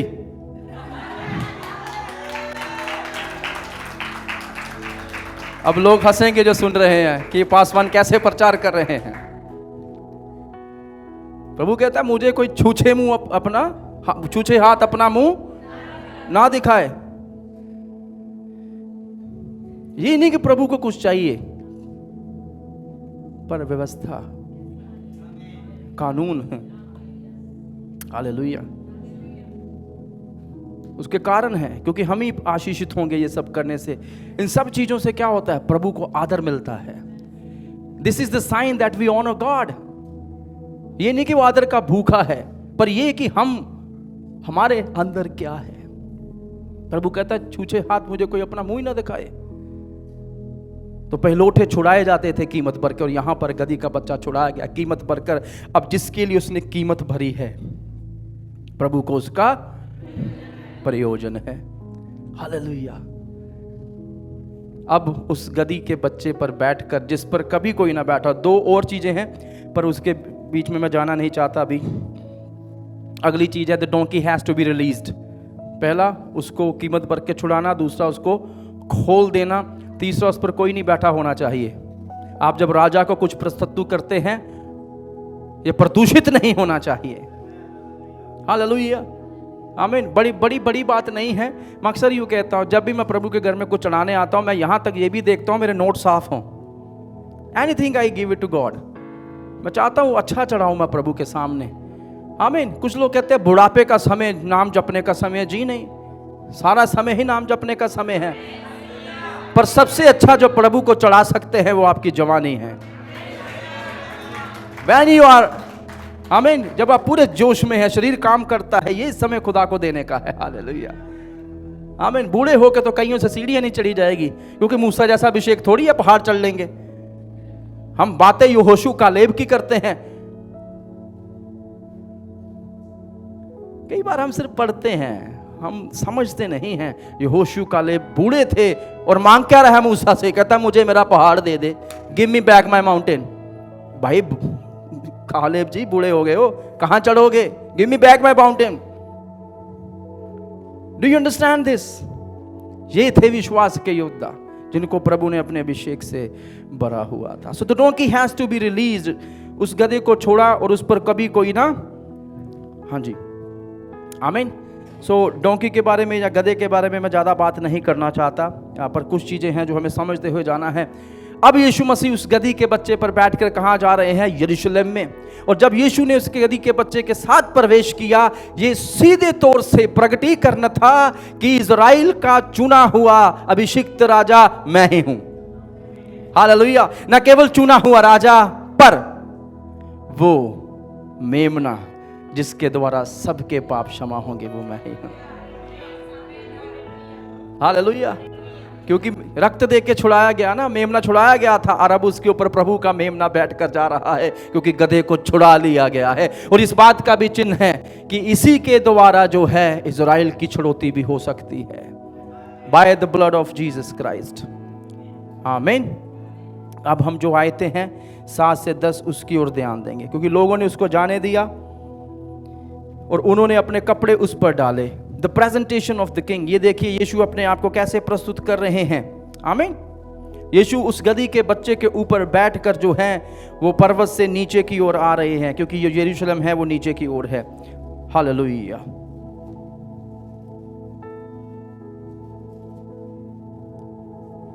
और पहाड़ से ये गधी का बच्चा जो नीचे उतर रहा है यीशु के बोझ को उठाकर, ये भी अपने आप में एक चमत्कार है कि वो टूटा नहीं। गधी के बच्चों को सवारी नहीं की जा सकती जब तक वो बड़ा ना हो जाए, पर ये बच्चा ही था। पर उस पर राइड करके जो उस पर चढ़कर यीशु आ रहे हैं और वो टूटा नहीं, ये भी अपने आप में एक चमत्कार सा दिखता है। हालेलुया, आमीन। क्योंकि भजन संहिता 8 से 8 पढ़ेंगे तो वहां पर समझ में आता है कि यीशु का इख्तियार है, अधिकार है अपनी सृष्टि के ऊपर भी। हालेलुया। अब अगली बात, यीशु ने अपने आप को प्रस्तुत कैसे किया? गधी के बच्चे पर आना भविष्यवाणी की पूर्णता है, पर उसके साथ साथ यकरिया कहता है वो दीन होकर आया है। हालेलुया। क्या होकर आया है? क्योंकि पुरातन समय में जो इस बात को समझेगा ना, he is the lovely one, वो दीन होकर आया है। और यीशु ने उस पुरातन भविष्यवाणी को पूरा किया जो यकरिया 9:9 में है, जो हमने पढ़ ली है। आमीन। यीशु किसी महान घोड़े पर बैठकर नहीं आया। मैं आपको एक बात बताना चाहता हूं, पुरातन समय में यदि आप विजयी प्रवेश करते थे शहर में, अपने शहर में, या रोमी जब आते थे तो वो घोड़ों और रथों के साथ आते थे, बहुत सारे तुरहियां बजाते हुए आते थे, और उन राजाओं को गुलाम बनाकर या उनकी सेना को गुलाम बनाकर उनको नंगा करके मारते हुए लेकर आते थे, ये दर्शाने के लिए कि उनको विजय मिली है। यहां तक कि लगभग यदि आप 5000 सैनिकों को कोई मार ना दे तब तक उसको विजयी प्रवेश नहीं माना जाता था। हालेलुया। और यहां पर यीशु किस पर बैठकर आ रहे हैं? गधी के बच्चे क्यों? हमें पता है गधी के बच्चे पर बैठकर क्यों आ रहे हैं, पर वो समझ पाए कि नहीं। अब वो किस साम्राज्य में प्रवेश कर रहे हैं? रोमी साम्राज्य में। क्योंकि यरूशलेम के ऊपर उन दिनों में यहूदियों का नहीं, रोमियों का कब्जा था। सब कुछ रोमी साम्राज्य के नीचे होता था। मंदिर का काम, सैनहेड्रिन, आराधनालय, व्हाटएवर यू थिंक, जो व्यापार है, जो टैक्सेशन है, सब कुछ सीजर के नीचे था, केसर के नीचे था। किसी का यूं को याद आया कुछ? और वहां पर रिवोल्ट हुआ था यीशु के आगमन से पहले। एक रिवोल्ट हुआ था जिसको मक्काबियन रिवोल्ट कहा जाता है, क्रांति जो मक्काबियों के द्वारा आई थी। यदि आपको ये पढ़ना है, कुछ किताबें इसकी हैं, उसमें पढ़ सकते हैं, नहीं तो कैथोलिक बाइबल में इसकी 2 किताबें हैं, आप उसको जरूर पढ़िए। कुछ इतिहास समझना है तो बीच में क्या हुआ। हालेलुया। और अब यीशु उस शहर में क्या कर रहे हैं? प्रवेश कर रहे हैं। किस पर प्रवेश कर रहे हैं? गधी के बच्चे पर। आमीन। इस बात को समझिए, जो प्रवेश होते थे उसको रोमन ट्रायम्फस कहा जाता था, रोमी विजयी प्रवेश। जब रोमी आते थे, यीशु भी वैसे ही प्रवेश कर रहे हैं, पर अपने चेलों के साथ। हालेलुया। सेना के साथ नहीं, तलवारें लिए हुए नहीं, यीशु प्रवेश कर रहे हैं गधी के बच्चे के ऊपर। इस बात को दर्शाता है कि एक राजा तो आ रहा है, पर शांति का संदेश लिए हुआ आ रहा है, विनम्रता से आ रहा है। हालेलुया। वो अपनी सेना के साथ नहीं, अपने चेलों के साथ आ रहा है। वो हाथी, घोड़े, शेर लेकर नहीं आ रहा है, और वो रथों पर बैठकर नहीं आ रहा है, वो विनम्र होकर आ रहा है। और लोग उसके आने की खुशी में रास्तों पर क्या बिछा रहे हैं? और लोग गा रहे हैं होसाना होसाना। ये कौन से लोग गा रहे हैं? वही जिनको यीशु ने चंगा किया था। मैं सोचता हूं शायद इस भीड़ में लाजरस भी होगा, इस भीड़ में जक्कई भी होगा, बारतिमेउस भी होगा, मती भी है, यूहन्ना भी है, और बाकी सारे चेले हैं। और वो औरतें हैं जिनको यीशु ने शुद्ध किया था, माफ किया था, जो दुष्ट आत्माओं से छुड़ाई गई थी। वो तो गाएंगे ना होसाना होसाना, वो जो प्रभु के नाम से आता है। हालेलुया। क्योंकि यीशु ने उनको छुड़ाया है। हालेलुया। आमीन। और लोग जो रोमी थे वो केसर की जय गाते थे, और यहां पर लोग क्या कर रहे हैं? अभी किसकी जय गा रहे हैं? यीशु मसीह की जय गा रहे हैं। हालेलुया। पर मैं आपको एक बात बताऊं, इस बात को सोचिएगा। रोमी जब प्रवेश करते हैं, बड़ी बड़ी सेना को लेकर प्रवेश करते हैं, और अब यीशु चेलों को लेकर एक भीड़ के साथ गधी के बच्चे पर बैठ के प्रवेश कर रहा है, तो क्या रोमी सैनिक देखकर यीशु पे हंसते नहीं होंगे? ये क्या लेके आ रहा है? They must laugh on Jesus. They must have. वो पक्का यीशु मसीह पर हंसे होंगे। ये क्या कर रहा है? मती मारेगी, अपने आप को राजा कह रहा है, और गधी पर बच्चे में बैठ के आ रहा है। इधर रोमी साम्राज्य वाले किस पे बैठ कर आ रहे हैं? घोड़ों पर बैठ के आ रहे हैं। अब एक और बात आपको बताऊंगा, यदि आपको नहीं पता तो इतिहासकार बताते हैं। यीशु मसीह यरूशलेम के कितने गेट हैं?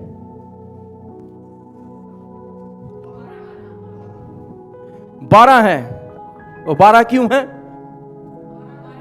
12 गोत्रों के आधार पर नाम याद कर लीजिए, 12 चेले 12 गोत्रों के। आमीन। वहां पर जो यीशु हैं वो ईस्ट की तरफ से आते हैं, पूर्व की तरफ वो गेट से प्रवेश करते हैं। हालेलुया। आमीन। किस पर? गधी के बच्चे पर बैठकर। और मैं आपको बताऊं, इतिहासकार बताते हैं उस दिन ये एक अकेली प्रवेश नहीं था यरूशलेम में, उस दिन एक और प्रवेश हुआ था। हेरोदेस, सीजर केसर जो है उसके जो शासक थे उन्होंने भी एक दूसरी तरफ से क्या किया था, वो पश्चिम की तरफ से प्रवेश करते, और उन्होंने जब प्रवेश किया घोड़ों के साथ, रथों के साथ, महान सेना के साथ, तलवारों के साथ, नगाड़ों के साथ। क्यों? क्योंकि ये त्योहार का समय है, अब इतनी बड़ी भीड़ कोई विद्रोह ना कर दे, इसलिए वो भी प्रवेश कर रहे हैं। हालेलुया। नाउ थिंक अबाउट इट, यीशु यहां प्रवेश कर रहे हैं शांति का सुसमाचार लेकर, और वहां पर रोमी प्रवेश कर रहे हैं लोगों के ऊपर अपनी राज्यता को बनाए रखने के लिए, ताड़ना को बनाए रखने के लिए। रोमी जो हैं वो डर के साथ राज्य कर रहे हैं, और यहां पर एक आ रहा है जो शांति के साथ राज्य करेगा। हालेलुया, आमीन। मैंने आपको बताया 5000 को मारकर ही आप विजय प्रवेश कर सकते हैं। अभी रोमियों को समझ नहीं आ रहा, पर एक समय आएगा जब रोमी साम्राज्य भी घुटने टिका लेगा उस प्रभु यीशु के सामने। आमीन। अब ध्यान से सुनिए, थोड़े ही समय बाद प्रेरितों के काम में 3001, 5001, 8000 विजय का प्रभाव देखना है तो देखिए, और उसके बाद लिखा हुआ है फिर उनकी गिनती का कोई पता नहीं रहा। पर एक समय आया जब रोमी लोगों ने भी यीशु मसीह को ग्रहण किया था। हालेलुया। और इसलिए राजा कॉन्स्टेंटाइन जैसे रोग आए, हैंस रोमन कैथोलिक। अभी भी रोम एक छोटे से शहर में जो मेन हेडक्वार्टर है आरसी का वहीं पर है, छोटा सा शहर। बड़ी सारी बातें उसके बारे में उसमें मैं जानना नहीं चाहता। हालेलुया। पर मैं आगे बढ़ना चाहता हूं। आमीन। और यहां पर हम देखते हैं रोम भी एक दिन उसके सामने क्या है, घुटने टेकेगा। अब लोग क्या गा रहे हैं जोर जोर से, होसाना होसाना होसाना होसाना। और उसके विपरीत जो फरीसी थे वो उसको राकर क्या कह रहे हैं, और यीशु ने क्या उत्तर दिया उनको, यदि ये चुप करेंगे तो आज पत्थर चिल्ला उठेंगे। अब मरकुस इसके बारे में नहीं बताता, क्योंकि मरकुस को एक्शन पैक्ड गोस्पल कहा जाता है। मरकुस जल्दी में लग रहे हैं, पर लूका जल्दी में नहीं है। लूका ने सारी बातों को जांच पड़ताल कर लिखना शुरू किया, और वह लिखना शुरू करता है कि फरीसियों ने आकर यीशु को क्या कहा, इनको चुप करवाने के लिए। क्यों कह रहे हैं? क्योंकि उधर से रोमी लोगों ने भी प्रवेश किया है, और यहां पर आप भी इतनी बड़ी भीड़ को लेकर प्रवेश करोगे तो रोमियों को लगेगा यहूदियों ने रोमियों का विरोध कर दिया है, और इसी समय एक युद्ध छिड़ जाएगा और हम मारे जाएंगे। क्योंकि हम उस हालत में इसलिए अपने चेलों को क्या करवा, पर अब चेले कहां चुप कर रहे थे। प्रभु यीशु ने कहा यदि ये चुप करेंगे तो पत्थर। कब सवाल है क्या पत्थर चिल्ला सकते हैं? पुराने नियम में योशुआ ने कुछ पत्थरों को सेट किया कर रखा था, कहता ये पत्थर गवाही देंगे एक दिन। Even the creation can testify. Now listen we carefully. ये जो बाइबल कहती है ये सारा संसार, ये पेड़ पौधे उसकी महिमा गाते हैं, और वो अपने परमेश्वर को बता सकते हैं। I don't know if they have language, they may have language. वो गवाही देंगे, वो पत्थर गवाही होंगे। और प्रभु ने कहा पत्थर चिल्ला उठेंगे। क्या पत्थर चिल्लाए? जी हाँ। जब यीशु मसीह क्रूस पर थे 12 से 3 घंटे चट्टाने तड़क गई, तड़क तड़क दुड़म दुड़म, कब्रें फूट गई, और वो जो मरे हुए थे मुर्दों में से जी उठे। पत्थरों ने चिल्लाकर बताया उस दिन कि वो कौन है। यदि ये चुप करेंगे तो पत्थर चिल्ला उठेंगे। चेले चुप कर गए, चेले भाग गए, कमरों में छुप गए। उस दिन पत्थरों ने कहा प्रभु यही है। अंधेरा छा गया, चट्टाने तड़क तड़क टूट गई, भूकंप आने लगे, और वो जो मुर्दे मरे हुए थे वो फिर से जी उठे। हालेलुया। बाइबल कहती है पवित्र लोग जी उठे और यरूशलेम में आसपास नगरों में जाकर घूमने लगे। वहां जाकर देख लो ये कहां पे आ गए हम, जैसा छोड़कर गए थे वैसा तो नहीं, चलो वापिस। हालेलुया। पत्थर चिल्ला उठेंगे।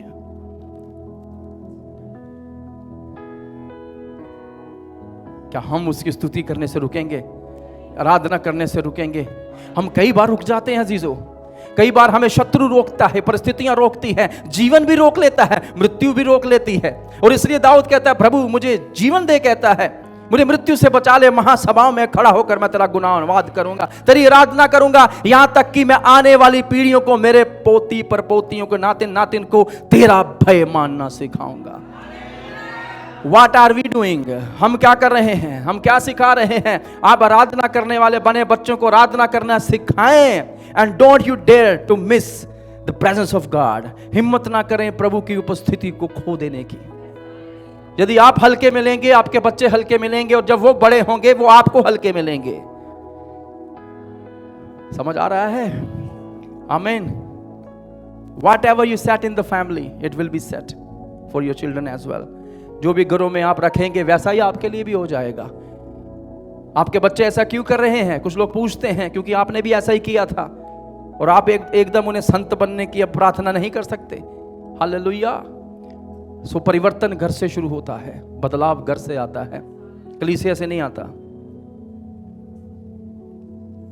कलीसिया से बदलाव नहीं आता जी, नहीं। When you take the church to your home, जब आप कलीसिया अपने घर में लेकर जाएंगे फिर बदलाव आएगा। यदि इस संगति की बात करें तो ये सिर्फ हफ्ते में एक बार है, पर अपने घरों में अपने बच्चों के साथ आप हमेशा ही रहते हैं। और किसी ने कहा बच्चे अपनी माता पिता की प्रति होते हैं, दृश्य होते हैं, उनको देखकर समझ में आ जाता है। सो बी सीरियस, थोड़ा गंभीर बने। हाँ, आमीन। अपनी आत्मिक चीजों को लेकर थोड़ा गंभीर बने। अपनी कलीसिया उस दर्शन के साथ थोड़ा गंभीर हो जाएं। जब आप गंभीर होंगे आप देखेंगे एक अजीब सा अनुग्रह आपके बच्चों के ऊपर भी आएगा। When you take God seriously, जब आप अपने प्रभु को गंभीरता से लेंगे ना, तो आपके बच्चे सीखेंगे। मैं तो सिर्फ कल्पना ही करता हूं उस दिन की जब इब्राहिम ने अपने पुत्र इसहाक को बलिदान करना था। अब इसहाक को पता चल चुका था बलि का बकरा मैं ही हूं, पर उसने ना नहीं करी। उसको पता था मेरा पिता खुदा का भय मानने वाला एक व्यक्ति है, and he was ready. Hallelujah. क्यों ना ऐसी प्रति हम घर बना के रखें। कई बार हम सोचते हैं पासवानी सब कुछ बन जाए, थोड़ा आप भी बनिए अपने घरों में। यहां उल्टा हो चुका है, बच्चों को डराना तो कहते पास्टर जी आ जाएंगे। That's the wrong example you are setting at your home. आप गलत आदर्श बना रहे हैं एक पासवान को अपने घर में। पासवान प्रेम करता है, पासवान डांटता जरूर है, पासवान आत्मिकता में बढ़ाता है, पर दुख की बात यह है कई लोग यीशु नहीं बन पा रहे घर में।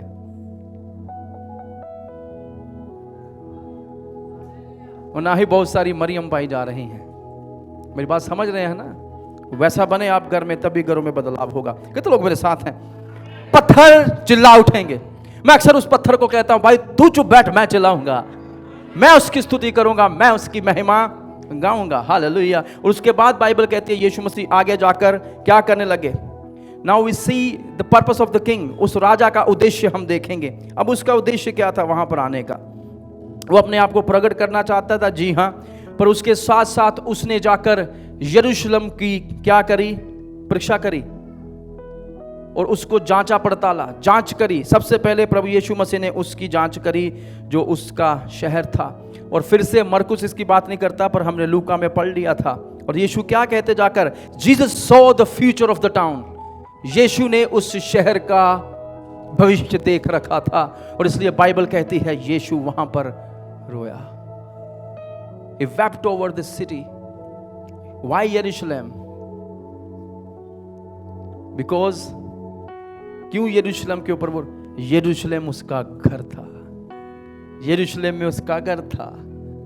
लिखा है मेरा घर प्रार्थना का घर। Hallelujah. Are you understanding that? यीशु वहां पर जाकर उस शहर के भविष्य को देखकर दुख से भर जाता है, क्योंकि वो जानता है अगले 40 साल में रोम जो है वो इस शहर को ध्वस्त दष्ट कर देगा। क्योंकि वो जानता है अगले 40 सालों में 30,000 से ज्यादा यहूदी जो हैं वो क्रूसित कर दिए जाएंगे।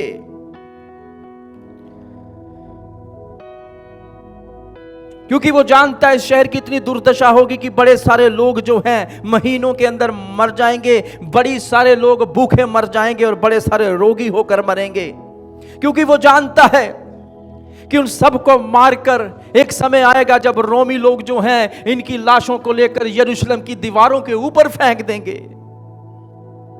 वो जानता है कि उस समय रोमी जर्नल आएगा, एक सूबेदार आएगा जिसका नाम टाइटस है, पढ़िएगा इतिहास में। वो आकर कहेगा अपने हाथ खड़े कहकर इसमें इस हत्याकांड के साथ मेरा कोई भी लेना देना नहीं है। वो जानता है अभी लगभग 30 से 33 एडी का समय है, पर एक समय आएगा जब यरूशलेम मंदिर को पूरी तरह से ध्वस्त कर दिया जाएगा। एडी 70। हालेलुया। वो जानता है कि रोमी लोग जो हैं वो इस शहर को जीतकर पूरे मंदिर को ध्वस्त नष्ट कर देंगे जहां पर परमेश्वर की आराधना होनी थी। वो जानता है कि लोग बट जाएंगे चारों दिशाओं में, पूर्व पश्चिम उत्तर दक्षिण में भाग जाएंगे। मैं चाहता हूं थोड़ी देर आप इस चीज को अपने दिमाग में रख कर चले। दिस इमेज, यीशु जब प्रवेश कर रहे हैं गधी के बच्चे के ऊपर, लोग वहां नाच रहे हैं, लोग आनंद कर रहे हैं, होसाना होसाना गा रहे हैं। वो जो दाऊद के नाम से आता है, वो जो दाऊद के सिंहासन पर बैठेगा, वो जो दाऊद का है। They are praising Jesus, they are excited about Jesus. लेकिन यीशु मसीह अपने हृदय में टूटा हुआ है और वो जानता है यूहन्ना 1:11 के आधार पर कि इज़राइल उसको ग्रहण नहीं करेगा। वो जानता है कि वो उसको इनकार कर देंगे और वो उसको क्रूसित कर देंगे। वो जानता है कि इनके ऊपर एक न्याय आएगा। अभी आनंद तो हो रहा है, पर यीशु मसीह वहां पर उनके लिए रोया। और इसीलिए यशायाह 53:3 में यशायाह लिखता है, वो दुख से भरा हुआ एक व्यक्ति था। He's the man of sorrow. He's the man of sorrow. वो दुख से भरा एक व्यक्ति था क्योंकि वो अपने लोगों के लिए, अपने शहर के लिए और उसकी आत्मिक दशा को देखकर रो रहा था। क्या आप कभी सोचते हैं यीशु मसीह आज जब हमारे शहर को देखता होगा तो वो क्या सोचता होगा? शायद वो डिप्रेशन को देखता होगा, आर्थिक चीजों से जूझ रहे लोगों को देखता होगा, गैस की समस्या से जूझते लोगों को देखता होगा, और दूसरी तरफ वो जो ब्लैक में 25-25 3-3 हजार का सिलेंडर बेच रहे हैं उनको भी देखता होगा। वो कुछ ऐसे लोगों को देखता होगा जो अच्छे हैं और बहुत सारे ऐसे लोग जो व्यभिचार, नशे और उन चीजों में फंसे हुए हैं। हमारे पास मित्र हैं इस संसार में, हमारे पास संत हैं, हमारे पास वो सब लोग हैं, हमारे पास पापी हैं, हमारे पास संत है। पर मेरा एक सवाल है, यदि यीशु आज हमें देखे तो वो क्या देखेगा? यदि यीशु आज इस कलीसिया को देखे तो वो क्या देखा? जितने लोग मुझे सुन रहे हैं, यीशु यदि आपको, आपके परिवार को, घर को देखे तो यीशु को क्या देखने को मिलेगा?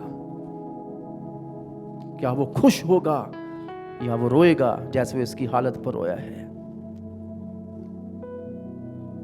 यीशु ने कष्ट में पड़े लोगों को देखा, यीशु ने उन लोगों को देखा जो गुम हो चुके हैं पाप में, जो नरक की ओर जा रहे हैं, और यीशु ने उन लोगों को भी देखा जिनके पास दिव्य सुसमाचार है पर उन्होंने सुनाया नहीं, जो प्रार्थना कर सकते थे शहर के लिए पर उन्होंने आत्माओं के लिए आंसू नहीं बहाए, जो सहायता कर सकते थे पर उन्होंने हाथ ना बढ़ाकर स्वार्थी हो गए लोग।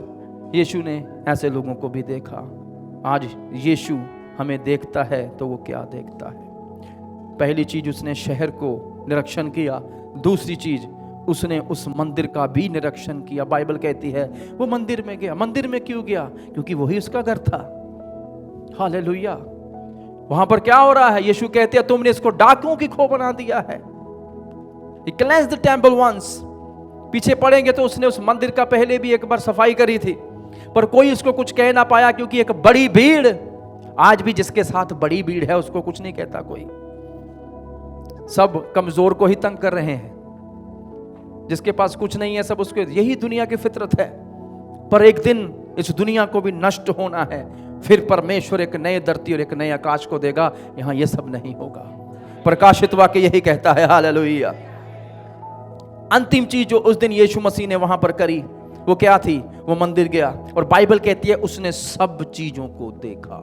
मरकुस लिखता है ये, उसने सब चीजों को देखा।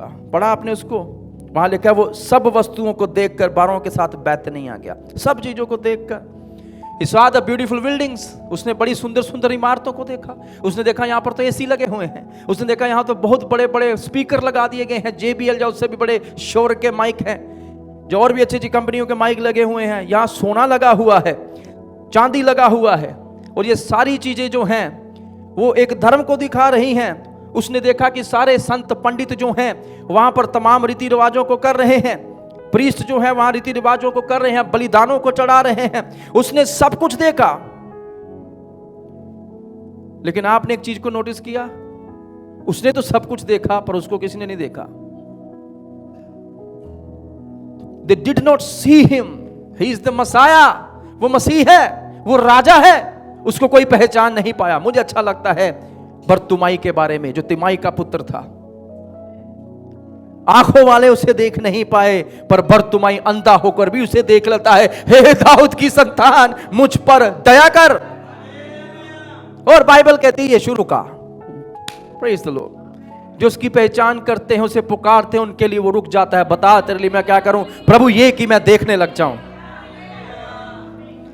उसने क्या मांगा प्रभु से उस दिन? ज्योति को मांगा। और मुझे लगता है उसके अंदर जो सबसे पहली इच्छा यही थी कि मैं आंखें पाकर यीशु को ही देखूं कि मसीह कैसा है, वो उद्धार कैसा दिखता है, वो राजा कैसा दिखता है जिसका सिंहासन कभी खत्म, दाऊद की संतान कहता है वो। इसका अर्थ है वो उस राजा की कल्पना कर रहा है जिसका राज्य कभी खत्म नहीं होगा, जो सदा काल के लिए दाऊद के सिंहासन पर बैठकर राज्य करेगा। दाऊद की संतान मुझ पर दया कर। और क्या चाहिए? मेरे को आंखें, ज्योति चाहिए प्रभु, देखने लग। और उसने अपने उद्धारकर्ता को देखा। हालेलुया। वो अंधा था इसलिए नहीं देखना चाहता, मुझे लगता है ऐसा। वो अंधा था, वो उद्धार को नहीं देख पा रहा, उसके दर्शन नहीं कर। प्रभु मुझे आंखें दे, मैं दर्शन करना चाहता हूं। हालेलुया। बाइबल कहती जब यीशु ने उसको पुकारा था ना, उन दिनों भिखारियों के ऊपर, खासकर जो अंधे होते थे जन्म से, उनके ऊपर एक विशेष प्रकार का कंबल या चादर दी जाती थी, जिसका अर्थ होता था ये भिखारी है, ऑफिशियल भिखारी है, सर्टिफाइड है।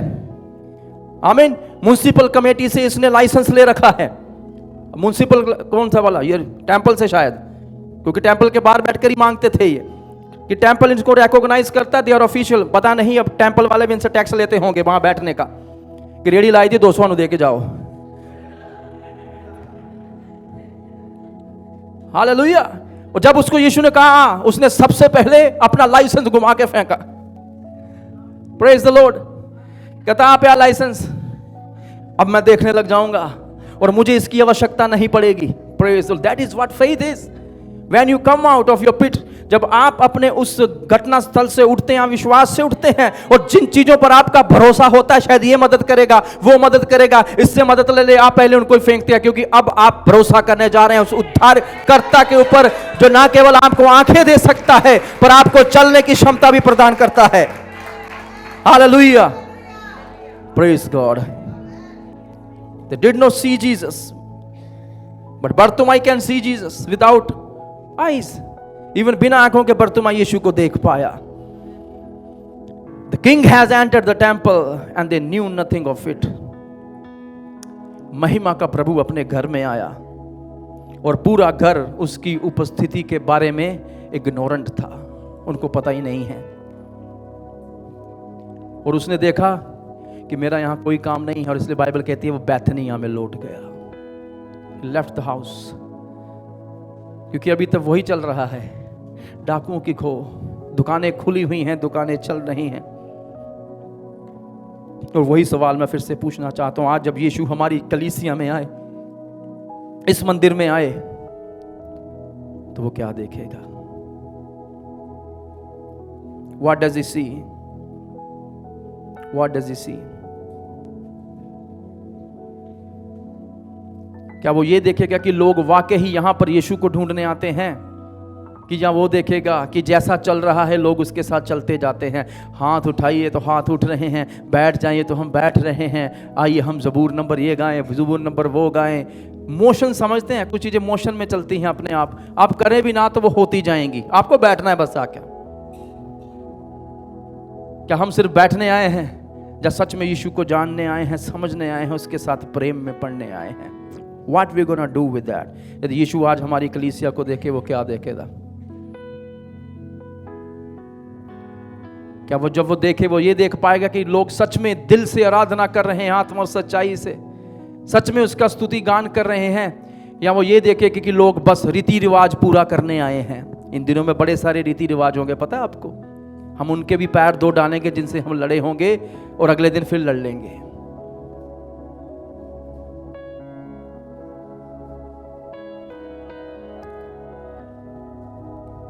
यीशु आज जब हमारी चर्च में आए तो वो क्या देखेगा? और सबसे महत्वपूर्ण, यदि यीशु आज हमारे दिल को देखे तो हमारे दिल में वो क्या देखेगा? What does he see in your heart? आपके चेहरे पर उसको क्या दिखेगा? आपके हृदय पर उसको क्या दिखेगा? क्या हमारी सच्ची आराधना उसको दिखेगी?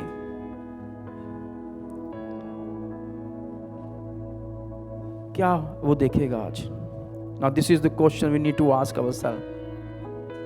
और सबसे बड़ा सवाल जो मैं पूछना चाहता हूं अंततः वो ये है, क्या हम यीशु को देखेंगे? Do we see Jesus as he is? Do we identify him? क्या हम उसे पहचान पाएंगे और उसकी आराधना करेंगे? क्या इस घर में उस महान राजा की पहचान हो रही है कि नहीं हो रही है? यकरिया ने इज़राइल से कहा, तैयार हो जा क्योंकि तेरा राजा आता है। हालेलुया, आमीन। वो उनके पास आया और वो तैयार नहीं थे। हे कलीसिया, मैं आपको प्रोत्साहित करना चाहता हूं, यीशु अब फिर से आने वाला है। क्या हम तैयार होंगे जब बिना तैयारी के उसको मिलेंगे? हालेलुया। क्योंकि पहले मेमना आया था, पर अब राजाओं का राजा आने वाला है। पहले वो गधी के बच्चे पर बैठ के प्रवेश करता है, पर बाइबल कहती है प्रकाशित वाक्य में, अब वो उस महान सफेद घोड़े पर बैठ के आ रहा है।